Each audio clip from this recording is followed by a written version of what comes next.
வணக்கம். நான் ஹோமியோபதி மருத்துவர் டாக்டர் ஜெயப்பிரியா. இந்த வீடியோவில் நம்ம மூட்டு வலி பிரச்சனையை பற்றி தான் பார்க்க போகிறோம். மூட்டு வலி பிரச்சனைனால ஒரு காலத்தில் நல்ல வயசானவங்க தான் கஷ்டப்படுறத பார்த்துருப்போம்.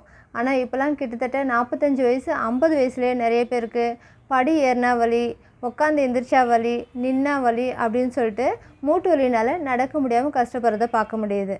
80-85 வயசுலேயும் நிறைய பேர் நல்லா ஓடி ஆடி வேலை செய்கிறது, நல்லா வாக்கிங் போகிறது அப்படிலாம் இருக்கும்போது ஒரு சிலருக்கு இந்த 45 வயசு 50 வயசுலேயே மூட்டு வலினால் தன்னோட அன்றாட வேலைகளை கூட செய்ய முடியாமல் கஷ்டப்படுறது எதனால், அதுக்கு என்ன காரணம், அந்த மூட்டு வலி வராமல் இருக்க நம்ம என்னெல்லாம் பண்ணலாம், அதை பற்றி தான் நம்ம இந்த வீடியோவில் பார்க்க போகிறோம்.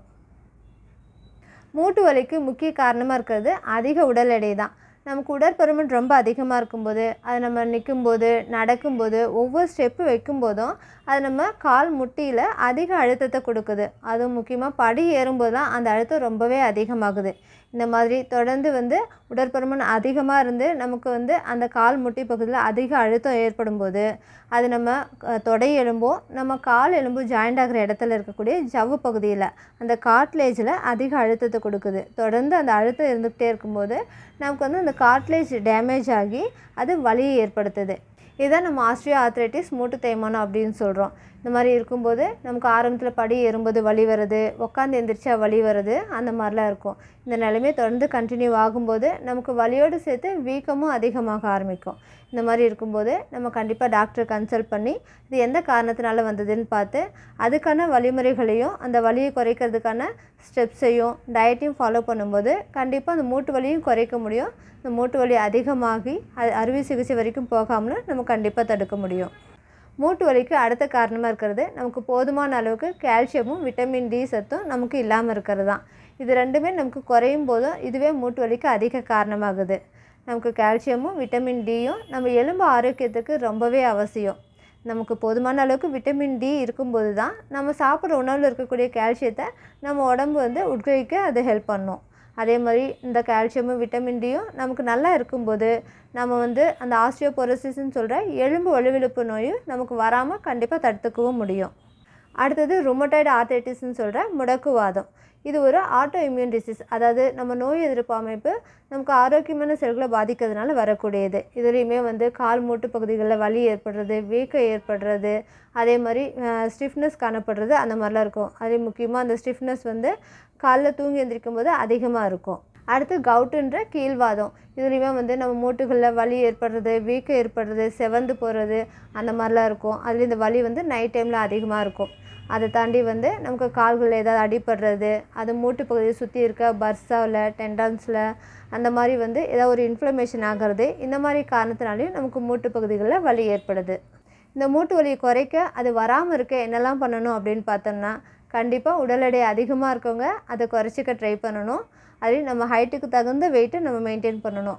வெயிட்டை குறைக்கணுன்றதுக்காக மூட்டு வலி இருக்கவங்க அந்த வலியோடு ரொம்ப தூரம் வாக்கிங் பண்ணுறது அந்த மாதிரிலாம் பண்ணவே கூடாது. வாக்கிங் போகிறதுக்கு பதிலாக நம்ம சைக்கிளிங் பண்ணுறதோ இல்லை ஸ்விம்மிங் பண்ணுறதோ அந்த மாதிரி பண்ணலாம். அதே மாதிரி நம்ம உடல் உழைப்புக்கு ஏற்ற அளவுக்கு மட்டும் நம்ம தேவையான கலோரிஸ் இருக்கிற மாதிரியான உணவுகளை எடுத்துக்கணும்.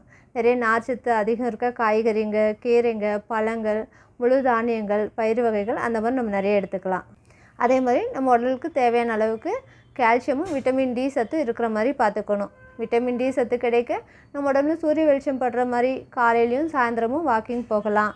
அதே மாதிரி நமக்கு கால்சியம் அதிகம் இருக்க உணவுகள் முக்கியமாக பால் பொருட்கள், அதுலேயும் பன்னீர், வெண்ணெய், நெய் அந்த மாதிரி நிறைய எடுத்துக்கலாம். அதே மாதிரி கீரை வகைகள் நிறைய எடுத்துக்கலாம். முக்கியமாக முடக்கத்தான் கீரை, முருங்கைக்கீரை அந்த மாதிரி நிறைய எடுத்துக்கலாம். அதே மாதிரி ஆன்டி இன்ஃப்ளமேட்டரி ப்ராப்பர்ட்டி நிறைஞ்ச மஞ்சள், பூண்டு இந்த மாதிரி நம்ம நிறைய எடுத்துக்கலாம். இந்த பூண்டு நமக்கு கார்ட்லேஜ் டேமேஜை குறைக்கவும், அதே மாதிரி ஜாயின்ஸில் ஏற்படக்கூடிய இன்ஃப்ளமேஷனால் ஏற்படுற வலியை குறைக்கவும் நமக்கு ஹெல்ப் பண்ணும். அதே மாதிரி வேர்க்கடலை, பாதாம், சுண்டல் வகைகள் அந்த மாதிரி நிறைய எடுத்துக்கிறது, எள் எடுத்துக்கிறது, பிரண்டை எடுத்துக்கிறது, அந்த மாதிரிலாம் நிறைய எடுத்துக்கலாம். இந்த எள் முடக்குவாதத்தினால் ஏற்படக்கூடிய வீக்கத்தை குறைக்கவும் நமக்கு ஹெல்ப் பண்ணும். அதே மாதிரி நம்ம எலும்பு ஆரோக்கியத்திற்கு நம்ம சில உணவுகளை குறைச்சிக்கவும் செய்யணும். முக்கியமாக நம்ம சாஃப்ட் ட்ரிங்க்ஸு, கூல்ட்ரிங்க்ஸுன்னு சொல்லி எடுக்கிற அந்த குளிர்பானங்கள் அதிகமாக எடுத்துக்கும் போது அது நம்ம சாப்பிட்ற உணவில் இருக்கக்கூடிய கால்சியமை நம்ம உடம்பு உட்கிரகிக்கிறதையே குறைச்சிருது. அதே மாதிரி மதுபான பழக்கம் அதிகமாக இருக்கவங்களுக்கு அது நம்ம போன்ஸையே ரொம்ப வீக் ஆக்குது.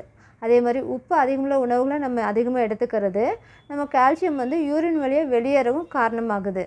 அதே மாதிரி லேசான உடற்பயிற்சி நம்ம மூட்டுகளோட வலிமை அதிகரிக்கும் ஹெல்ப் பண்ணும். மொத்தத்தில் சரியான உடல் எடையை மெயின்டைன் பண்ணுறது, ஆரோக்கியமான உணவு பழக்கம், வழக்கமான உடற்பயிற்சி இதெல்லாம் ஃபாலோ பண்ணும்போது நம்ம மூட்டு வலியை குறைச்சிக்கவும் முடியும், மூட்டு வலி நமக்கு வராமல் தடுத்துக்கவும் முடியும். இந்த வீடியோ உங்களுக்கு யூஸ்ஃபுல்லாக இருந்தால் லைக் பண்ணுங்கள், ஷேர் பண்ணுங்கள். இந்த மாதிரியான மேலும் பல பயனுள்ள தகவல்களை பெற சேனலை சப்ஸ்கிரைப் பண்ணுங்கள். நன்றி, வணக்கம்.